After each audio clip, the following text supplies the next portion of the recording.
The number is 30. You have heard it before. Maybe in school. Maybe at the tail end of a conversation about modern medicine, or about how far humanity has come. Someone drops it with complete confidence. Ancient humans only lived to about 30, and everyone nods.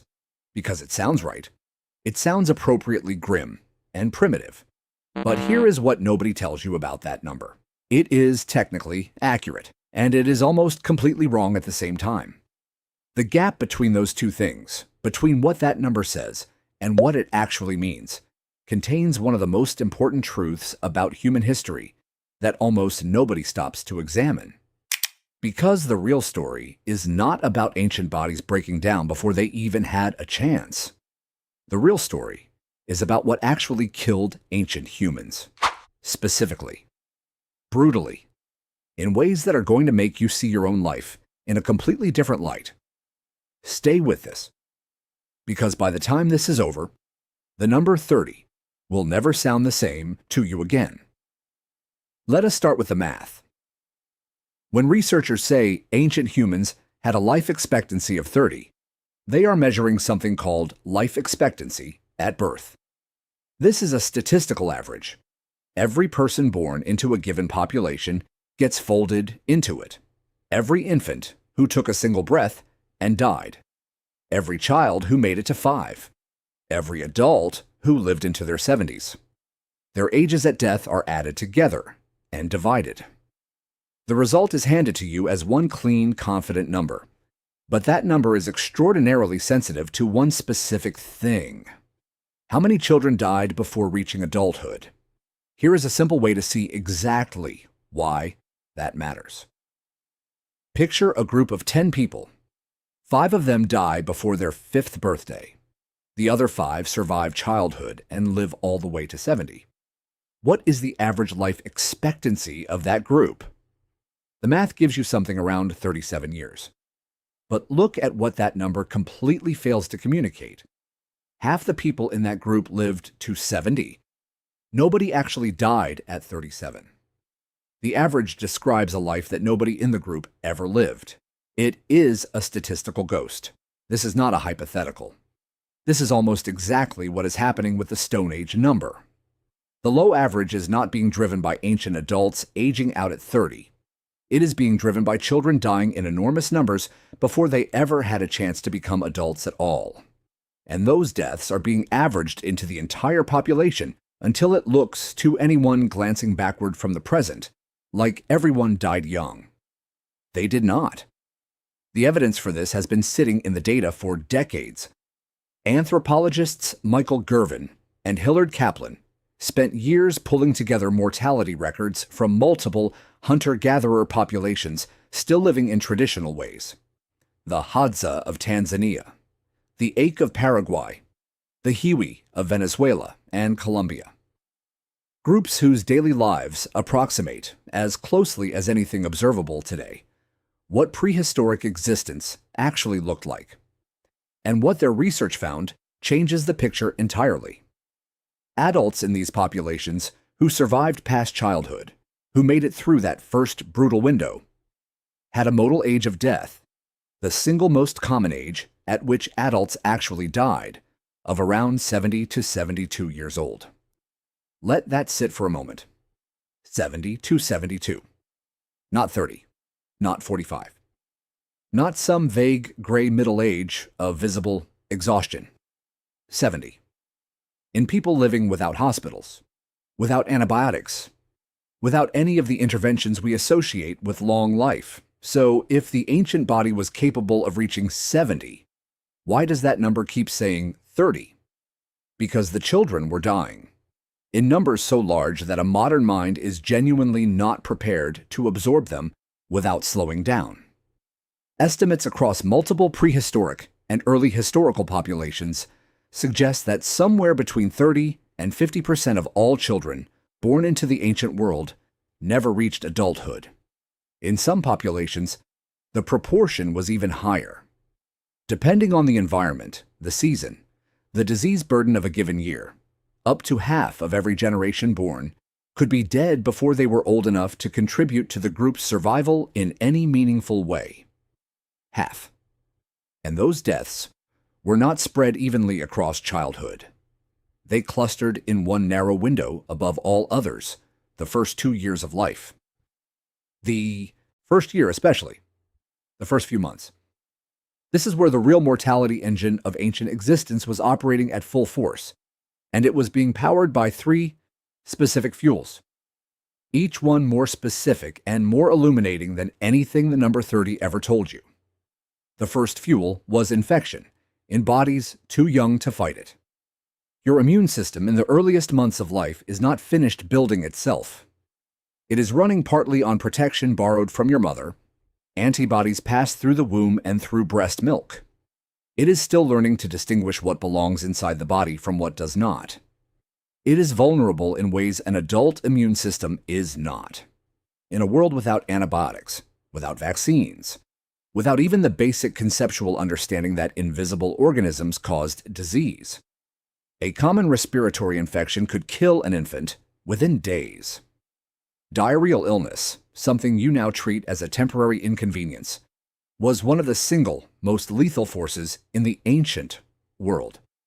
It dehydrated small bodies faster than those bodies could compensate. There was no intervention, no oral rehydration, no way to stop it. You watched, you waited, and very often you lost. The second fuel was birth itself. Childbirth in the ancient world was not occasionally dangerous. It was structurally, predictably, repeatedly dangerous. Medical historian Irving Loudon spent years documenting patterns of maternal mortality across different historical periods, and the causes he identified were grimly consistent across cultures and centuries. Hemorrhage during or after delivery, infection in the days following birth, obstructed labor when the infant's position or size created a mechanical blockage that no amount of skill or effort could resolve without modern surgical tools. Preeclampsia, a dangerous hypertensive disorder of pregnancy, was entirely untreatable in any pre-modern context. Estimates for various historical populations suggest that a woman who gave birth multiple times over her lifetime faced a cumulative risk of dying in childbirth that could reach 5 to 10%. 1 in 10. Some researchers place it higher for specific populations in specific periods. And when a mother died in or around childbirth, her infant frequently did not survive the weeks that followed either, without consistent nutrition, without the warmth and care only a mother could reliably provide in that environment, without anyone fully able to fill that role. 2 deaths, often from a single event, and every one of them getting absorbed into the same average that eventually becomes the number 30. The third fuel was injury with nowhere to go. This one tends to be underestimated, not because it was subtle, because the gap between the ancient world and the modern world on this specific point is so enormous that it becomes almost invisible through sheer scale. A cut deep enough, a bone that breaks and pierces the skin, a tooth abscess that spreads into the jaw and then the bloodstream, a wound from a hunt or a fight or a fall. In the modern world, these are manageable, often routine. You get treatment and you move on. In the ancient world, they were potential death sentences, not because of the injury itself, because of what came after. Alexander Fleming discovered penicillin in 1928. Mass production of antibiotics did not begin until the early 1940s. Before that, for the entire span of human existence going back hundreds of thousands of years, any wound that became infected could progress to sepsis within days. Sepsis is not dramatic from the outside. It is quiet. It is a body whose immune response has turned against itself, damaging its own tissues, beginning to shut organs down. And there was nothing in the ancient world that could stop it once it started. No way to kill the bacteria, no penicillin, no sterile surgical intervention, nothing. A hunter who came home with a gash across his leg from a branch. A woman who developed an infection after a difficult delivery. A child who fell and opened a wound on a rock. Any of them could be dead within a week from something a modern emergency room would resolve with a prescription that costs less than a meal. This is the part of the story that changes when you actually sit with it. It was not that ancient bodies were fundamentally weaker. It was not that their biology was inferior or their cells less capable of sustaining life. The ancient human body was, essentially, the same body you are living in right now. The same architecture, the same potential, the same ceiling. What they lacked were the tools to stop threats that have always existed. Now here is the turn most people do not see coming. You might assume that once ancient humans began settling into agricultural communities, things started getting better. More food, more stability. Civilization slowly improving everything. The skeletal evidence tells a more uncomfortable story. When researchers analyze bone remains from the earliest agricultural populations, people who had just transitioned from hunting and gathering to farming, they do not find improvement. They find shorter average stature, more signs of chronic nutritional stress, higher rates of dental disease.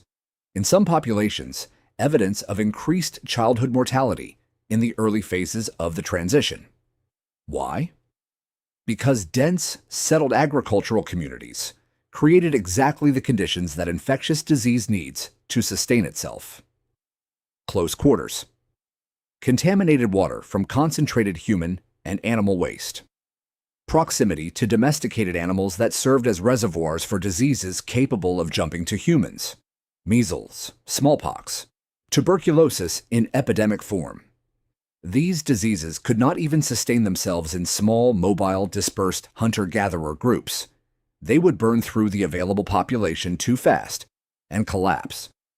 But a crowded farming village gave them everything they needed to keep spreading. The agricultural revolution solved certain problems. It created others. And for a period, it may have made the average lifespan shorter, not longer, before the longer arc of human adaptation and eventually medical understanding began to correct course. History does not move in a straight line upward. It never did.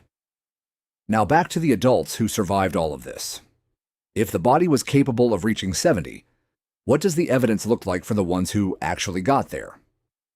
Anthropologist Sarah Blaffer Hrdy, whose work on what she calls cooperative breeding in human evolution has reshaped how researchers understand the structure of early human societies, has made a compelling case that the survival of ancient children depended on far more than their mothers alone.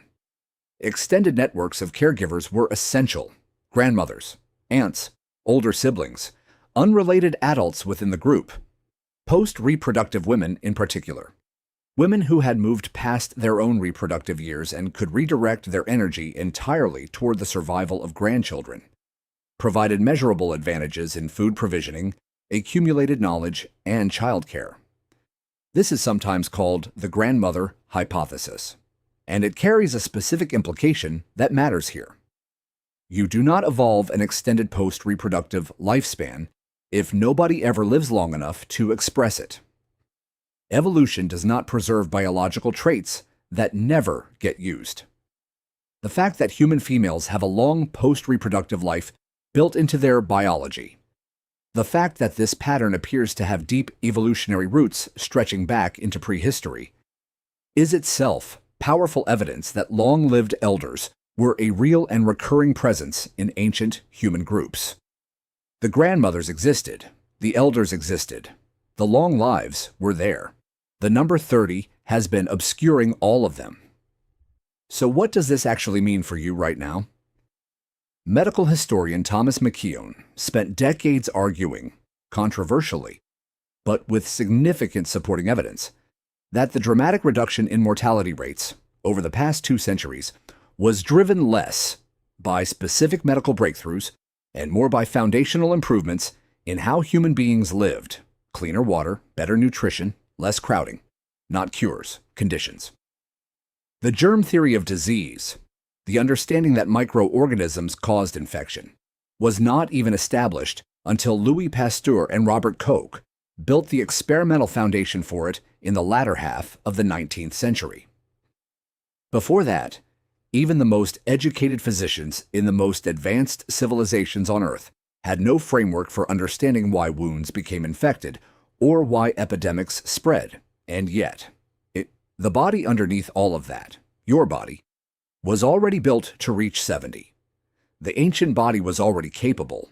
The ceiling was already there. What was missing were not years. What was missing was the knowledge and the tools to stop those years from being taken before they could unfold. Modern medicine did not raise the ceiling of human lifespan in any dramatic way. It raised the floor. It stopped the theft. The children dying from diarrheal illness in ancient populations were not dying because they were biologically incapable of growing up. They were dying because there was nothing to interrupt a preventable, treatable cause of death. The women dying in childbirth were not dying because the human body was not built for birth. They were dying because the tools to manage obstetric emergencies did not exist. The hunters dying from infected wounds were not dying because their bodies gave out too soon. They were dying because there was no way to stop a biological process that, given the right intervention, would not have been fatal at all. The long life was always possible. It kept getting taken before it could happen. And this means the number 30 is not a story about ancient human limitations. It is a story about ancient human loss. Those are two completely different stories, and only one of them is true. The children who never grew up. The mothers who never came home from the delivery. The hunters who died from a cut that should have healed. They were not the weakest versions of us. They were us. The same bodies. The same biological ceiling. The same potential. Just no tools to protect it. What you have right now is not a better body. It is a protected one. Every antibiotic ever swallowed, every vaccine ever given, every clean glass of water, every surgical intervention performed under sterile conditions. None of those things created new years for the human lifespan. They defended the years that were always already there. They stopped the theft that had been happening since the beginning. The number is 30. And now you know what it was always trying to say, and exactly what it has been hiding all along. If this changed something in the way you see human history, and your own place inside it, hit that like button right now and subscribe to this channel. Every week, we pull apart the numbers, the myths, and the stories underneath the stories that most people never get told. And you do not want to miss what comes next.